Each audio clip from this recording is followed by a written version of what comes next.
Tuhan yang beri kekuatan saat badai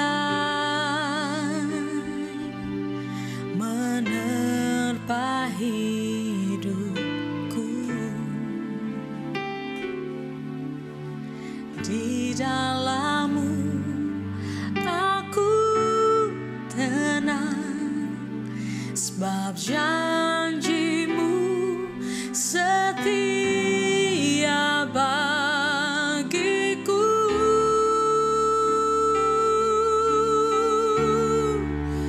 Ku tetap percaya walau ku tak melihat jalan di depanku.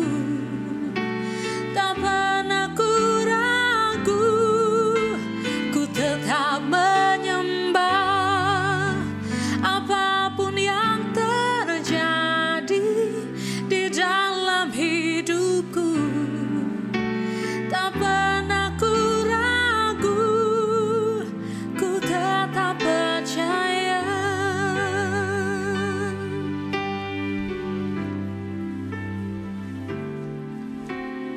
Engkau Tuhan yang beri kekuatan saat badai menerpa hidupku. Di dalam-Mu aku tenang, sebab janji-Mu setia bagiku.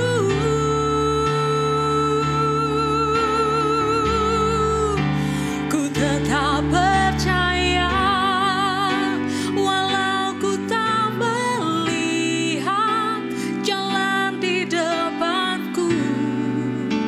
Tak pernah ku ragu, ku tetap menyembah apapun yang terjadi di dalam hidupku. Tak pernah ku ragu, ku tetap percaya.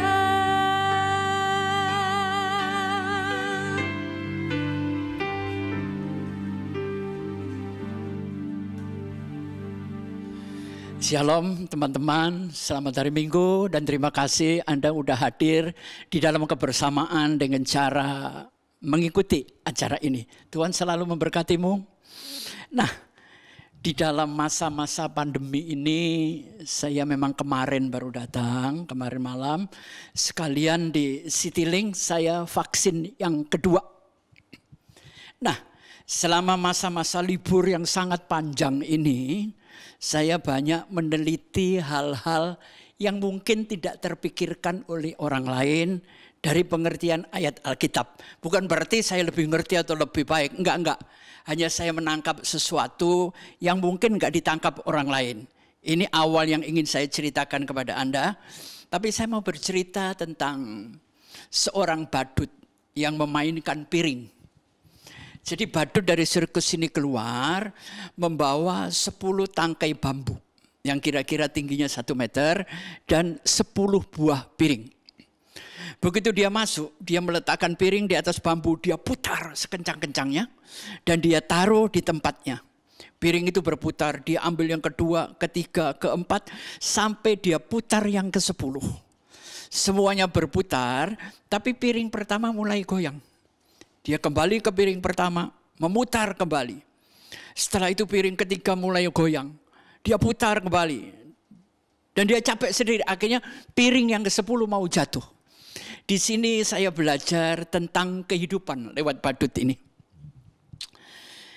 Di dalam hidup ini banyak piring-piring kehidupan. Ada piring kesehatan, ada piring pernikahan, ada piring iman, ada piring ekonomi, piring anak-anak, dan semuanya. Dan sebagai seorang ayah, memang hidup ini cukup capek. Pertama, kalau saat piring finansial mau jatuh, Kita fokus, kita putar sekencang-kencangnya. Finansial berhasil, tapi ternyata piring ketiga, piring anak-anak mulai goyang, kurang perhatian, kita putar lagi. Dan mungkin piring pernikahan. Jadi hidup ini cuma lari ke sana kemari hanya untuk memutar piring supaya tidak jatuh dan pecah. Saya percaya Anda sama saya capek kan? Capek. Tapi hidup ini memang menuntut untuk kita melakukannya. Karena itu hidup itu jangan melakukan tuntutan, apalagi menuntut orang lain, tapi pandanglah hidup itu sebagai keindahan, sebagai sebuah permainan. Saya mau tanya dulu, apa bedanya sekolah akademik dengan sekolah kehidupan? Kalau sekolah akademik, belajar dulu baru ujian. Tapi kalau sekolah kehidupan, ujian dulu baru belajar dari hasilnya. Ya, apa yang harus saya perbaiki? Nah, yang mau saya ceritakan di dalam perenungan awal ini, pertama saya membaca soal Marta dan Maria. Saya bertahun-tahun berpikir, kenapa Yesus lebih memuji Maria yang cuma duduk diam? Sedangkan Marta yang sibuk melayani Yesus, kok tidak dipuji? Apa sih cara berpikirnya Yesus? Akhirnya pelan-pelan saya menemukan kenapa Yesus lebih memuji Marta dan Maria. Padahal secara fakta, data, logika, mungkin saya akan lebih menghargai Marta. Kesalahannya begini, Maria mampu melakukan yang terbaik menurut Yesus dan bukan menurut dirinya. Ini yang saya sebut dengan persepsi. Sedangkan Marta itu melakukan yang terbaik menurut sudut pandang dirinya, bukan menurut sudut pandang Yesus. Jadi kemampuan menempatkan diri pada sudut pandang orang lain, maka orang itu cerdas emosinya.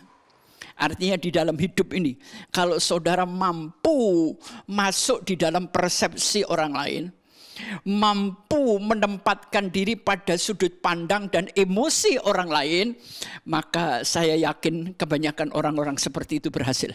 Ya, jangan menurut sudut pandang Anda. Masuklah bertukar tempat dengan orang lain. Kalau bahasa sehari-hari kita namakan empati. Jadi memenuhi emosi orang lain pada saat dan tujuan yang tepat. Jadi kalau gitu keberhasilan saya hitung menurut emosi, definisinya gimana Pak? Definisinya begini. Keberhasilan, oke. Finansial, rumah besar itu hanya akibat. Tapi standarnya diukur seberapa banyak orang lain yang saya buat bahagia. Ya. Seberapa banyak orang lain yang mungkin melalui khotbah saya, melalui YouTube, ya. Melalui pergaulan dengan saya, orang lain bahagia. Semakin banyak Anda membuat orang lain bahagia, semakin besar keberhasilan Anda. Itu yang saya temukan soal persepsi dari Marta dan Maria. Yang kedua, saya menemukan beberapa hal tentang Daud. Awalnya, waktu Daud bukan siapa-siapa, dia sering diserang singa dan binatang buas. Dan dia mengalahkannya, itu kebanyakan dengan akal dan tangan kosong. Sama seperti Samson, saudara. Itu Daud. Tapi dia punya keahlian, namanya anak-anak, dia belajar katepel. Katepel itu mungkin nggak dilihat orang ya, dia sederhana kok. Tapi satu hari keahlian Anda akan dipakai Tuhan. Walaupun keahlian itu di depan orang nggak dihargai kok. Dia bukan seorang montir, ahli teknologi, enggak, main katepil. Tapi katepil itulah yang membawa namanya melejit. Dia mengalahkan Goliat. Tapi waktu dia raja, apakah dia pakai katepil? Kan lucu. Raja di atas singgasana pakai mahkota, senjatanya katepil. Gila enggak, saudara? Ya. Tapi saya belajar, Daud keluar dari keahliannya, dia mulai belajar pedang. Dan Daud menjadi ahli pedang setelah belajar kurang lebih 4 tahun. Jadi perhatikan, dari tangan kosong, belajar katepel, belajar pedang. Berarti ada kenaikan teknologi kan? Jadi saya mau ngomong apa? Saya cuma mau ngomong begini. Kita harus mampu keluar dari apa yang saya tahu dan kemudian belajar memulai apa yang saya tidak tahu. Itu salah satu keberhasilan Daud. Kita lanjut lagi. Yang namanya Simpson atau Samson. Banyak khotbah-khotbah yang saya dengar bahwa Samson itu jatuh karena Delilah. Oke, benar memang tercatat. Tapi awal kejatuhannya ada di situ? Enggak, saudara. Karena kalau kita jatuh pertama, kejatuhan kedua, ketiga, jadi lebih gampang. Anda bisa bohong pertama, maka kebohongan kedua akan menutupi kebohongan pertama.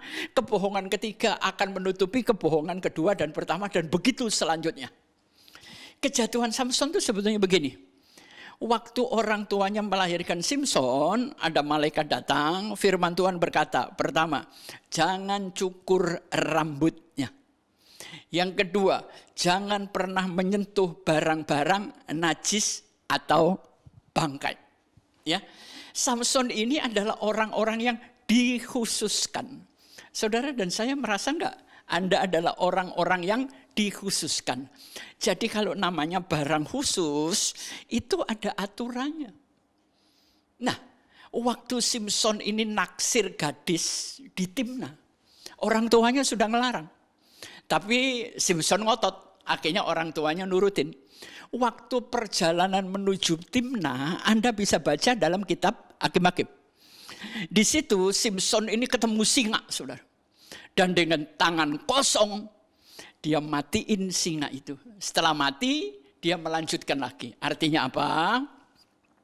Artinya halangan itu selalu ada. Tapi halangan jangan membuat Anda tidak meneruskan sampai ke tujuan.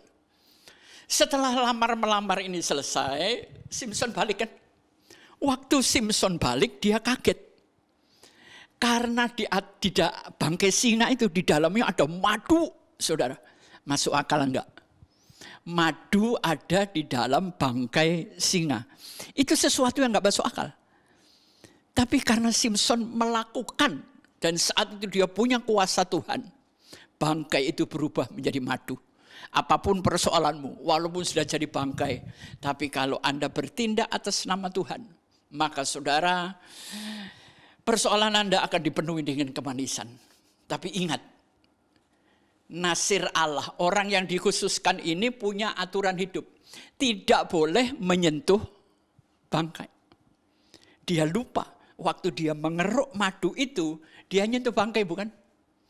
Ini pelanggaran yang pertama. Setelah pelanggaran yang pertama, dia mulai jatuh kepada perempuan. Ya, ini pelanggaran kedua. Dan yang ketiga, akhirnya rambutnya dicukur. Jadi pelanggaran pertama menghasilkan kedua, menghasilkan ketiga. Jadi Simpson jatuh bukan karena perempuan, tapi karena menyentuh bangkai. Ya. Nah, setelah itu saya belajar lagi tentang Yusuf. Yusuf kenapa? Tuhan sudah memberkati dia. Dia ditunjuk menjadi orang hebat. Tapi kenapa perjalanannya jatuh bangun? Oke, memang biasanya kita berkata ini pendewasaan. Tapi saya melihat, kenapa dia bukan dipenjarakan, dia dibuang ke sumur oleh saudaranya. Karena saat itu dia angkuh. Dia tidak membaca keadaan hati kakak-kakaknya, persepsi, sopan santun dan semuanya. Dan cara menyampaikannya terlalu vulgar. Akhirnya menimbulkan kebencian. Makanya ilmu komunikasi itu perlu juga dipersantun, diperbaiki, dan diperhalus. Salah satu kesalahan Yusuf hanya mengejar mimpinya, bukan Tuhan yang memberikan mimpi. Ya, ingat, saudara punya cita-cita, saudara punya mimpi, saudara jangan hanya mengejar mimpi, tapi kejarlah Tuhan yang memberikan cita-cita dan talenta kepada Anda. Itu kesalahan Yusuf. Dan yang terakhir, saya menemukan Yakub. Selama ini saya membaca ribuan kali, tapi baru ini saya ketemu. Waktu Yakub ini menyeberang, sudah sukses, sudah semua, dia ingin kembali ke rumah orang tuanya. Waktu nyeberang sungai Yabok, tahu-tahu muncul seorang laki-laki, dan laki-laki itu bergulat, bergumul dengan dia.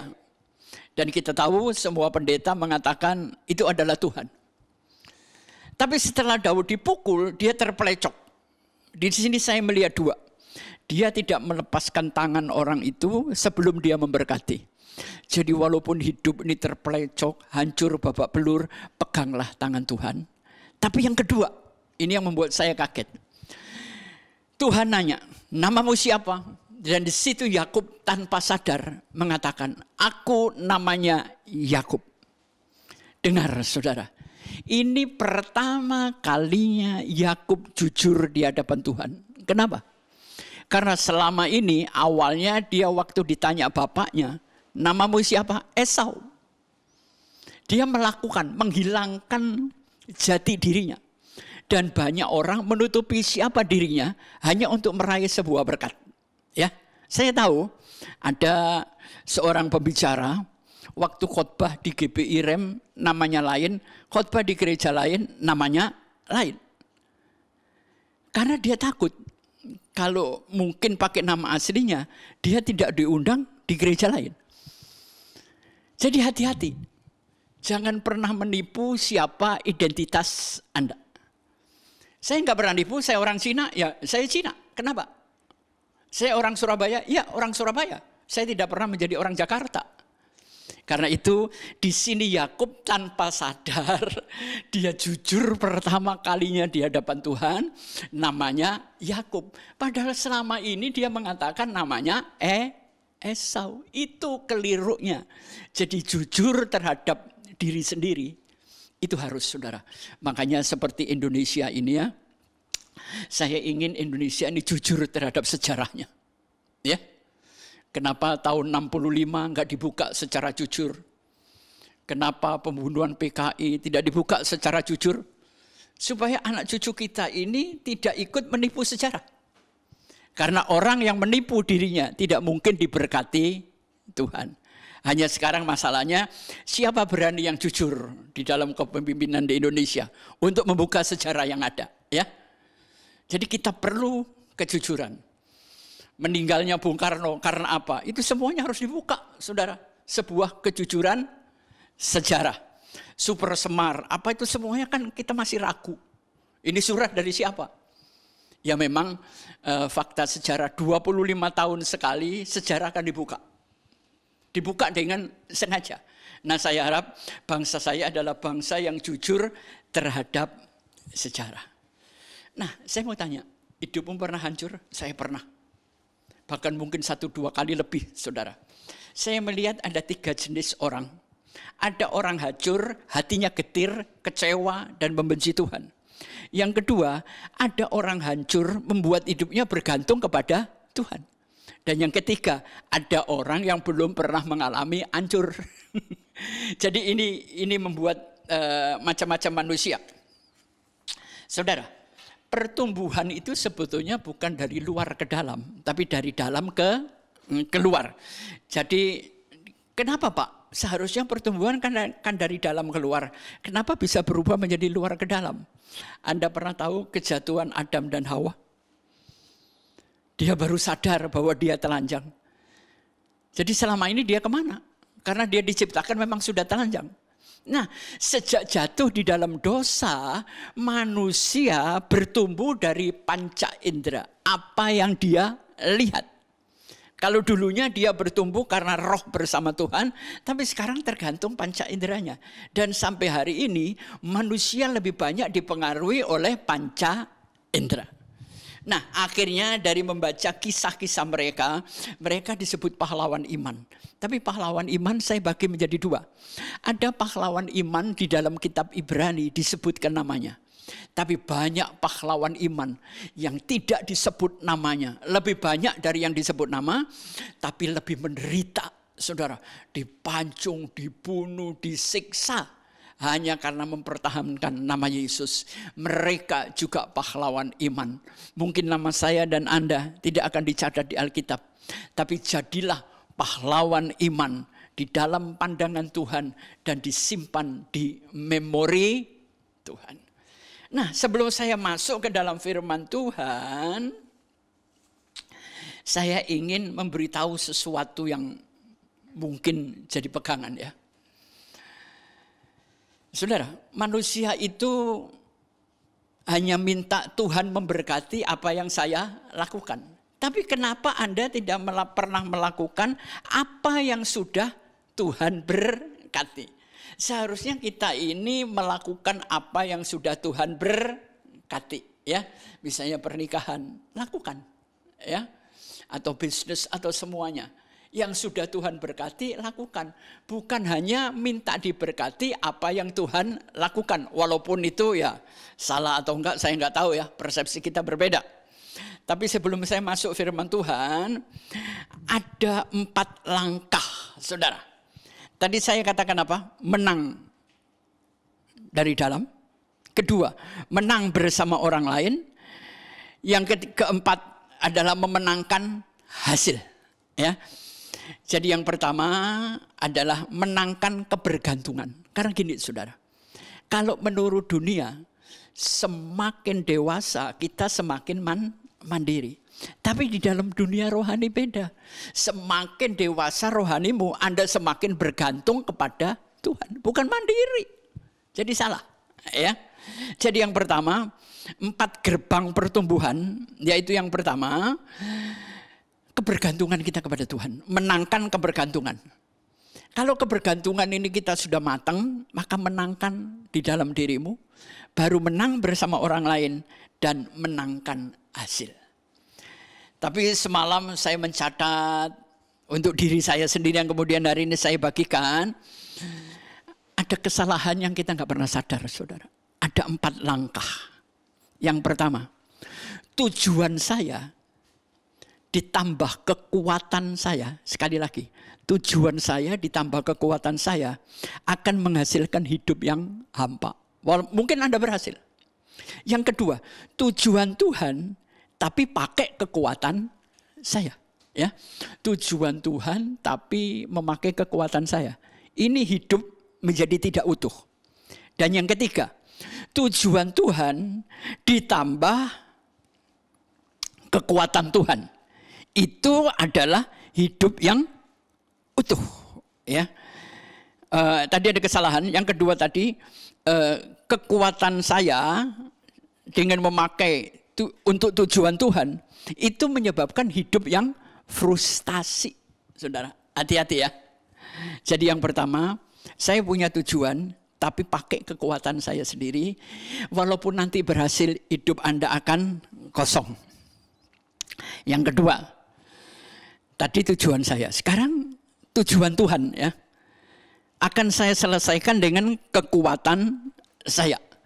Ini kebanyakan di tempat pelayanan, saudara. Ini menyebabkan frustasi. Kemudian tujuan Tuhan, tapi ditambah dengan kekuatan Tuhan. Wah, ini hebat, saudara. Ini akan menjadi hidup yang sangat utuh. Ini penting untuk kita pegang, ya.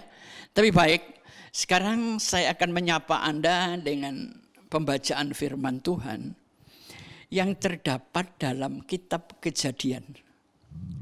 Fatsal yang ke-28 ayat 20 sampai 22. Kejadian 28 ayat 20 sampai 22. Lalu bernasarlah Yakub, jika Allah akan menyertai dan melindungi aku di jalan yang kutempuh ini, memberikan kepadaku roti untuk dimakan dan pakaian untuk dipakai, sehingga aku selamat kembali ke rumah ayahku, dan Tuhan akan menjadikan Allahku. Dan batu yang kudirikan sebagai tugu ini akan menjadi rumah Allah. Dan segala sesuatu yang kau berikan kepadaku akan selalu kupersembahkan 1/10 kepadamu. Kalau Anda membaca ayat ini, Yakub yang mengikat perjanjian dengan Tuhan, bukan Tuhan yang mengikat perjanjian dengan Yakub. Dari mana Pak Pengki? Di sini dia ngomong, lalu bernasarah Yakub, jika Allah. Ya. Jika itu bisa iya, bisa enggak. Bisa hitam, bisa putih. Bisa malam, bisa siang. Jadi artinya Yakublah yang menentukan. Jika Tuhan menyertai aku dan melindungi aku di jalan yang kutempuh ini, memberikan kepadaku roti untuk dimakan dan pakaian untuk dipakai. Ini si standar kita ya. Kita mengikat perjanjian dengan Tuhan. Saya akan mengakui, saya akan menyembah Tuhan asal cukup makan, ya, cukup pakaian, cukup semuanya. Dan saya memiliki rumah, kembali ke rumah ayahku. Maka Tuhan akan menjadi Allahku. Jadi di sini standarnya Tuhan harus mengikuti standar Yakub. Supaya lebih jelas gini. Waktu ada orang turun ke Yeriko dirampok. Terus kemudian ditolong oleh orang kafir. Di situ terjadi pertanyaan, siapakah sesamaku manusia? Perhatikan kalimat ini. Siapakah sesamaku manusia? Berarti orang lain harus mengikuti standar saya. Karena saya Cina, makanya bukan Cina, bukan sesamaku dong. Karena saya Kristen, maka yang bukan Kristen bukan sesamaku. Seharusnya kalimat ini kita rubah. Bukan siapakah sesamaku manusia, tapi saya merubahnya. Jadi tadi saya ngomong siapakah sesamaku manusia, saya rubah. Bagaimana aku menjadi sesamaku. Standarnya ada di luar hidup saya. Ya, bagaimana aku bisa menjadi sesamaku. Bukan menuntut siapakah sesamaku manusia. Kalau saya mengatakan bagaimana aku menjadi sesamaku, bagaimana kalau saya kaya, ikut merasakan kemiskinan sahabat-sahabat yang lain. Ikut merasakan penderitaan orang lain. Ya, Yesus itu menjadi sama dengan kita. Ya, tapi nanti kita dijadikan sama dengan dia. Nah, ini yang bagus, saudara. Ya, jadi di sini jangan kita berlaku seperti Yakub. Tuhan kita tentukan menurut standar kita. Hidup kita akan babak belur. Yang terakhir, dan batu yang kudirikan Allah dari segala sesuatu yang engkau berikan kepadaku, selalu ku persembahkan 1/10 kepadamu. Kelihatannya ayat ini baik banget ya. Waduh, Tuhan itu hebat, dapat hasil 1/10. Tapi 1/10 akan diberikan kalau Tuhan memberkati aku dulu. Makanya saya ingin ngomong ya. Jangan minta Tuhan berkati apa yang Anda lakukan, tapi lakukan apa yang sudah Tuhan berkati.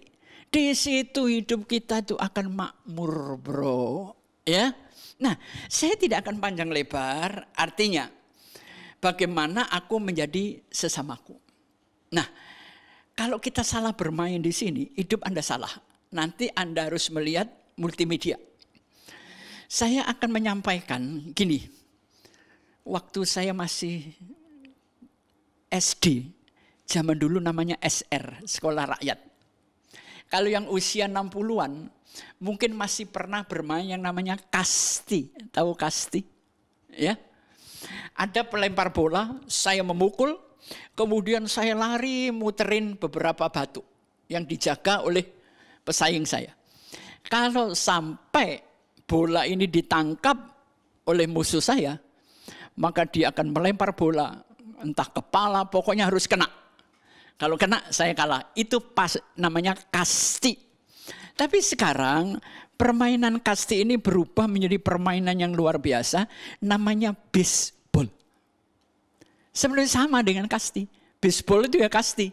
Cuma baseball ini sangat modern, kasti itu zaman saya dulu SR ya, SD. Nah, gimana sih caranya bermain baseball? Ini ternyata ada filosofi hidup.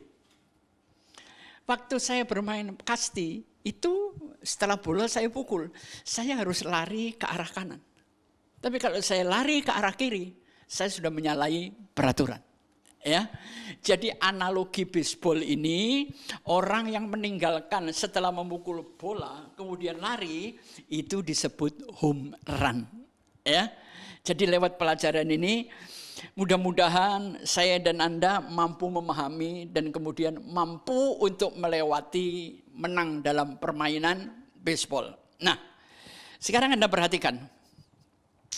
Gambar yang pertama, ada seorang pemain baseball itu meninggalkan tempat pemukulnya. Ya.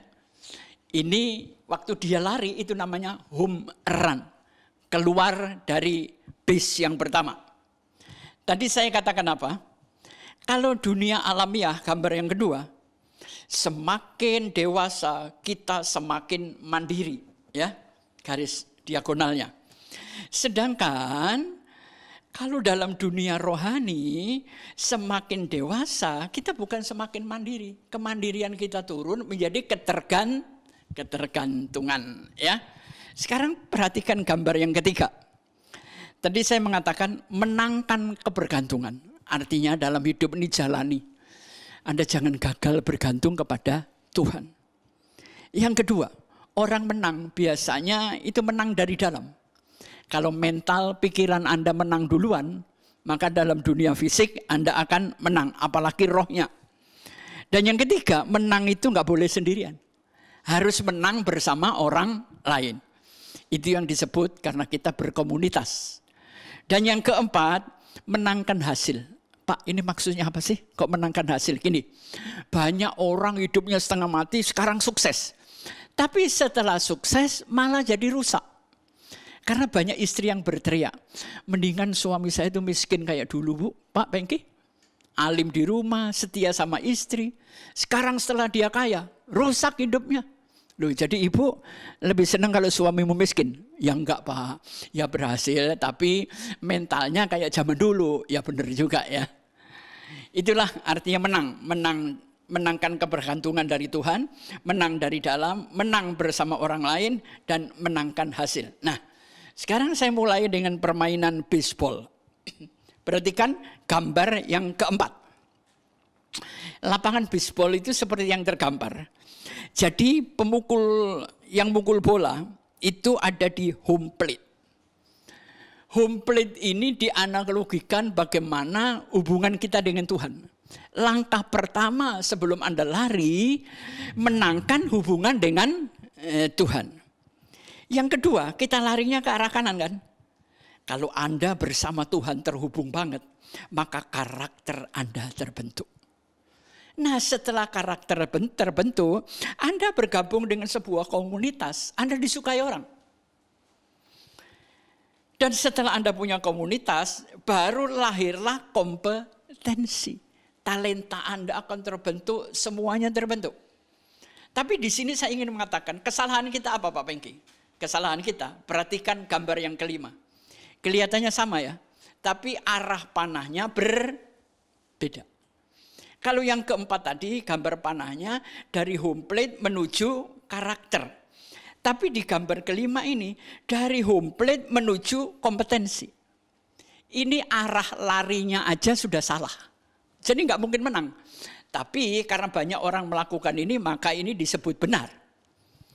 Biasanya orang yang sudah terhubung dengan Tuhan, hidup dengan Tuhan dan semuanya, lebih menggalakkan persaingan, lebih menggalakkan talenta, lebih menggalakkan keahlian baik-baik. Tapi kalau Anda sudah punya keahlian, kemudian Anda masuk ke dalam satu komunitas, Anda akan dipenuhi dengan persaingan, saling membunuh, dan nanti di hari tua, Anda baru mulai mikir karakter. Ini keliru. Terus baru kembali ke rumah Tuhan. Apa karakter kita? Udah kebanyakan dosa. Jadi yang benar adalah gambar yang keempat. Home plate di mana kita menyembah Tuhan, semuanya berhubungan dengan Tuhan. Baru kedua, Tuhan akan membentuk karakter kita. Baru yang ketiga, nanti Anda punya komunitas, karakter Anda hebat, bisa mempengaruhi komunitas, Anda diterima, baru di sini talenta dan keahlian akan muncul. Jadi jangan sampai gambar yang kelima ya, lari terbalik dari sudah terhubung dengan Tuhan sudah bagus. Tapi Anda mulai ribut dengan talenta, persaingan, keahlian, dan kemudian Anda membentuk komunitas, dan Anda nggak punya karakter. Di hari tua baru mulai dengan karakter, semuanya terlambat. Ya, itulah permainan baseball. Gambar yang ke-6 di sini bicara keterampilan. Ada 3 macam keterampilan. Keterampilan profesi. Apapun saudara, Anda harus punya keterampilan. Pendeta juga harus belajar kayak Daud. Ya, dari tangan kosong, kemudian katepel, dari katepel kemudian pedang. Yang kedua adalah kemampuan keterampilan adaptasi. Kita ini nggak bergaul dengan satu suku, satu komunitas, dengan macam-macam orang. Jadi kemampuan menerima orang lain, kemampuan menghargai orang lain, kemampuan untuk bagaimana aku bisa menjadi sesamaku, empati dan simpati. Baru yang ketiga adalah keterampilan asosiatif. Ini rumah tangga, kampung, sosial. Ya, kalau ketiga keterampilan yang Anda miliki, maka hidup nggak terlalu sulit kok. Gambar yang ke-7. Saya sering ngomong, hidup itu jangan meninggalkan nilai kepantasan. Ya, jangan sampai artinya kita di depan mimbar cincin berlian kita 2-3 biji. Sedangkan di depan kita masih banyak ibu-ibu hidup susah pakai sandal jepit, ya. Jadi di mimbar bukan untuk berbicara tentang berapa banyak kekayaan Anda. Karena hidup ini harus punya etika, nilai kepatutan atau nilai kepantasan. Etika itu terdiri dari 4, ya. Anda lihat gambar di sini. Etika itu yang paling atas adalah moralitas, ya. Anda tahu kenapa Tuhan menghancurkan negeri zamannya Nabi Nuh dengan banjir? Padahal saat itu hutan masih perawan, nggak ada yang nanam gedung, ya. Tapi kerusakan moral manusia. Jadi moral ini penting. Kemudian yang kedua adalah komunikasi. Kita seringkali cara komunikasi kita seenaknya, ya, nggak bisa menghargai posisi orang lain. Walaupun saya dengan Pak Gembala itu Paulus Supit ini kan ya seusia anak-anak saya lah, ya. Tapi waktu dinas saya harus menghargai. Saya nggak bisa manggil namanya. Mungkin di luar dinas saya memanggil namanya. Tapi waktu di mimbar, di rapat, kita harus menghormati, menghargai dengan sebutan Pak. Ya, ini perlu. Yang ketiga adalah kemanusiaan. Kita ini berhubungan dengan sesama manusia. Semua manusia diciptakan sama.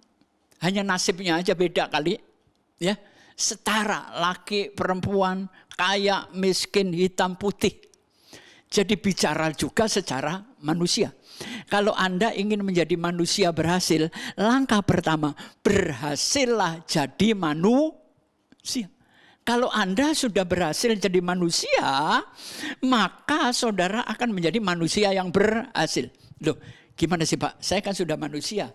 Memang maaf, tubuh saya ini manusia, tapi otak saya kadang-kadang bisa berubah jadi binatang.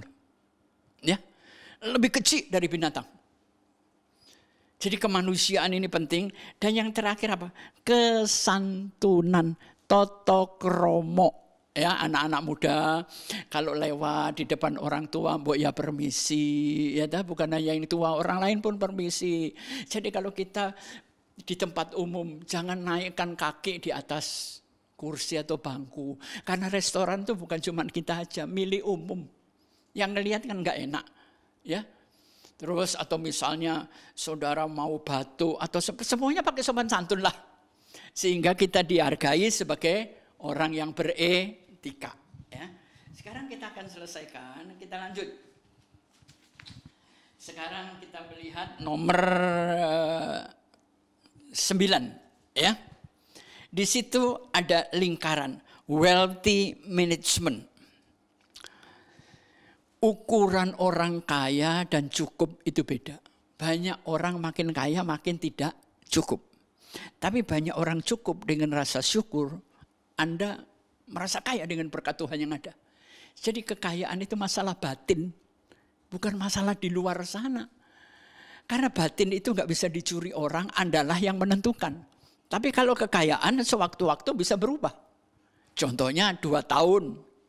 Selama masa corona ini banyak teman-teman punya pabrik dijual semua kok. Banyak yang bangkrut, 32 juta UKM bangkrut semua. Jadi kekayaan itu sifatnya nggak tetap. Ya. Nah, wealthy management ini artinya bagaimana kita mengatur kekayaan batin dan kekayaan di luar sana. Yang pertama, Anda harus punya kiri yang pertama ya, wealth creation. Anda harus kaya dengan ide. Karena ide itulah nanti akan membuat sesuatu terwujud dan Anda bisa jual. Saya kasih contoh. Tukang sapu itu bisa kaya enggak? Enggak bisa Pak, bisa.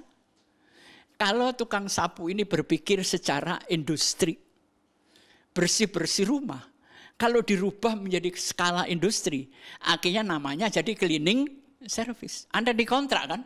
Padahal juga nyapu, bersihin kaca, sama ngepel. Tapi dirubah menjadi industri. Inilah wealth creation. Yang kedua, di sebelah kiri adalah wealth distribution. Seberapa banyak Anda bisa melakukan kontribusi kepada orang lain. Gini, Yesus berkata, kalau engkau disuruh jalan 1 mil, jalanlah 2 mil. Kalau Anda digaji perusahaan Anda 5 juta, berikan tenaga dan pemikiranmu 10 juta. Maka nanti saudara akan dilihat, dihargai, dan oleh proses waktu, kontribusimu akan menerima banyak hal. Ya, jadi saya cuma dibayar 5 juta, saya berikan segini, Anda nggak pernah akan maju. Jadi karyawan sangat bisa sukses. Yang ketiga, yang ada tulisan merah, wealth allocation. Di sini kita harus mampu memberikan lokasi-lokasi. Jadi kalau terima uang jangan dihamburkan. Ada yang ditabung, ada investasi, ada lokasi keluarga, ada lokasi untuk kreasi. Saudara perhatikan, emang orang bule yang datang ke Bali, ke Jogja, ke Indonesia ini orang kaya? Enggak semuanya kaya. Mereka menyisihkan sebagian gajinya, begitu akhir tahun mereka pergi ke Bali. Untuk melihat Bali, sebetulnya melihat Bali itu cuma 40%. Yang 60% apa? Berjemur di pantai Bali. Kita dikasih Tuhan matahari pagi sampai malam. Orang bule harus mengumpulkan kerja 1 tahun untuk bisa berjemur dengan bebas kena panas matahari. Lah kok orang Indonesia malah cari AC? Kebalik kan pikiran kita? Padahal matahari itu adalah salah satu obat terpenting untuk corona ini. Jangan takut hitam. Ya, hitam terus mati gimana? Enggak apa-apa saudara. Berjemur, olahraga. Bule itu beli tiket masuk hotel. Dia tiap hari keleleran di Bali. Cari panas. Pakaiannya bikini. Ya. Jadi perhatikan orang bule itu tahu mengalokasikan kesehatannya. Dan yang terakhir, wealth protection. Kalau saudara sudah diberkati, Anda harus berpikir bagaimana melindungi kekayaan saya. Ditaruh di bank, ya bisa pailit. Ya. Artinya, pada saat saudara diberkati, lihatlah orang-orang yang belum diberkati. Itu harus Anda lihat. Ya. Karena dengan memberi, engkau akan menerima. Gini, waktu saudara kerja, pertama digaji dulu enggak? Kerja dulu baru digaji. Memberi dulu baru menerima. Karena ada 3 langkah. Katakan syukur kepada dirimu. Katakan kurang waktu Anda memberi. Ya. Dan ya syukuri apa yang ada di dalam hidup ini. Sebenarnya cuma gitu aja kok. Ya. Jadi memberi itu adalah salah satu protection. Ya. Ya, bukan saya ngomong begini terus gereja minta duit, enggak, saudara. Artinya gereja ini berdiri juga karena Tuhan. Tapi pada saat kita memperlebar kerajaan Allah, ya, berikan haknya Tuhan. Kita kadang-kadang kan sering jadi penipu, sudah bayar perpuluhan, nggak ada urusan sama saya loh, saya nggak urusan duit. Tapi perpuluhan seperti Yakub tadi ngomong kan, Ya, kalau Tuhan memberkati aku akan berikan 1/10-ku. Ya, kalau saudara kan enggak. Kalau Tuhan memberkati aku makin rakus dan serakah. Itu keliru. Katakan cukup kepada diri sendiri. Sudah cukup, sudah. Dan waktu Anda memberi, Anda merasa kurang ya. Masa saya kasih 10.000, 50.000 kok kayaknya kurang ya. Itu orang dewasa, saudara.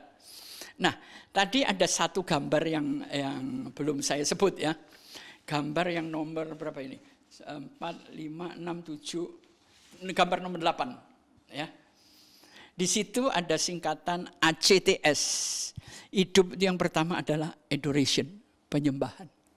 Penyembahan itu bukan karena musik, penyembahan itu karena hati. Nyembah sendiri tanpa musik juga bisa, ya. Yang kedua adalah confession, pengakuan. Tuhan, aku ini orang berdosa. Aku tidak berdaya karena Tuhan. Karena itu aku ketergantungan kepada Tuhan. Kecanduan bergantung. Yang ketiga ucapkan thanks, terima kasih. Dan yang terakhir staff, artinya jangan kita rakus karena keinginan. Tuhan sudah mencukupkan kebutuhan Anda. Ya. Dan sekarang Anda lihat gambar terakhir. Saya mau main teka-teki sebentar. Perhatikan. Mobil ini ada di satu area parkiran. Saya mau tanya, mobil ini diparkir di lahan nomor berapa? Yang kiri 98, terus ada mobil parkir. Kemudian 88, 68, 06, 91. Nah sekarang saya mau tanya. Mobil ini kalau menurut Anda antara 98 dan 88. Kira-kira parkiran mobil nomor berapa? Ini yang namanya creation tadi. Sekarang mari. Mobil ini kita mundurkan. Ya. Dan kita baca secara terbalik. Sekarang Anda melihat 91, 90, 89, 88. Ternyata mobil ini ada di area 87. Kalau dibaca terbalik, semuanya jadi berurutan. Ya, jadi apapun yang terjadi, kalau nggak bisa sisi kanan ya sisi kiri, nggak bisa sisi kiri, sisi utara dan sisi selatan. Tapi kalau keempat-empatnya nggak bisa, gimana Pak Pengki? Ada sisi yang masih akan memberkati Anda, sisi atas, ya. Dan gambar terakhir, God's way is your way. Jangan jadikan jalanmu memaksakan menjadi jalan Tuhan, tapi jadikan jalan Tuhan menjadi jalanmu. Ya, itulah yang saya namakan hidup ini seperti permainan baseball. Ya, jangan lupa ikuti setiap hari Minggu kebaktian jam 7 dan jam 9. Setiap jam 9 saya akan muncul dengan YouTube Anda. Nah, mungkin ini untuk minggu ini, untuk minggu depan lagi saya akan memberkati Anda dengan tema tembok Cina. Ya, tembok Cina ini penting untuk saya beritakan. Apa istimewanya? Ya nanti Anda tunggu minggu depan lagi yang jam 9. Saya berharap saudara semuanya sehat semuanya. Dan gereja belum ada pengumuman kapan mau dibuka. Tapi dalam waktu secepatnya gereja mungkin akan dibuka. Tapi pertama kita akan kebaktian dulu di Danmokot. Nanti makanya ikuti setiap hari Minggu. Ya, Tuhan memberkati dan mari kita berdoa. Bapa di sorga, terima kasih untuk semuanya. Terima kasih untuk kesehatan, ekonomi, bahkan iman kami, roh kami tetap menyala. Walaupun kami harus sendirian di rumah. Tuhan berkati yang sakit, Tuhan sembuhkan yang sudah diberkati. Luruskan jalan kami untuk tidak miring-miring Bapak. Hamba berdoa untuk Bapak Gembala, keluarga, seluruh staf pelayanan, sekretariat, semua komisi pemuda, anak-anak Tuhan berkati. Bahkan komisi YouTube ini, David, Paul, semuanya Tuhan berkati. Hamba-Mu selesai, tapi Tuhan tetap menyertai kami hari ini sampai selama-lamanya. Amin.